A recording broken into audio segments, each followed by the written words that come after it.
International independent music ഫെസ്റ്റിവലിനോടനുബന്ധിച്ചാണ് ടെന്റുകൾ ഒരുക്കിയുള്ള സംഗീതമേള. ഈ മാസം 22-നാണ് സംഗീതമേളയുടെ ആരംഭം. രാജ്യങ്ങളിൽ നിന്നായി 17 കലാകാരന്മാർ, ഇതിനു പുറമെ ആരാധകരെ വിസ്മയിപ്പിക്കുന്ന ഇന്ത്യക്കകത്തുനിന്നുള്ള ബാൻഡ് സംഘത്തിന്റെ വൻനിര. കോവളത്തെ ആർട്സ് ആൻഡ് ക്രാഫ്റ്റ് വില്ലേജാണ് സംഗീത വിസ്മയത്തിന് പ്രത്യേക വേദിയാകുന്നത്.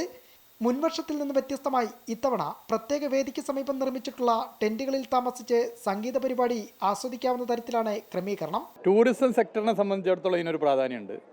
ആളുകൾക്ക് ക്യാമ്പ് ചെയ്യാനുള്ള നല്ല ഹട്ടുണ്ട്. ക്യാമ്പ് ഹട്ടുകളെ പ്രോത്സാഹിപ്പിക്കുക എന്നുള്ളത് ഞങ്ങൾ നേരത്തെ ആലോചിച്ചാണ്. ക്യാമ്പ് ഹട്ടുകൾ നല്ല നിലയിൽ നമുക്ക് കൊണ്ടുവരാൻ പറ്റിയാൽ സഞ്ചാരികളെ നമുക്ക് താമസിപ്പിക്കാനൊക്കെയുള്ള സൗകര്യം കൂടും.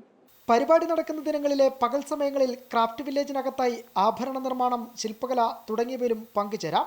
ഈ മാസം 21 മുതൽ 25 വരെയാണ് ക്രാഫ്റ്റ് വില്ലേജിൽ ക്യാമ്പ് സൗകര്യം ഉണ്ടാകുക. 17 ബാൻഡുകളാണ് ഈ വർഷത്തെ മ്യൂസിക് ഫെസ്റ്റിവലിൽ പങ്കെടുക്കുന്നത്. 3 ദിവസമാണ് ഇന്റർനാഷണൽ ഇൻഡിപെൻഡന്റ് മ്യൂസിക് ഫെസ്റ്റിവൽ.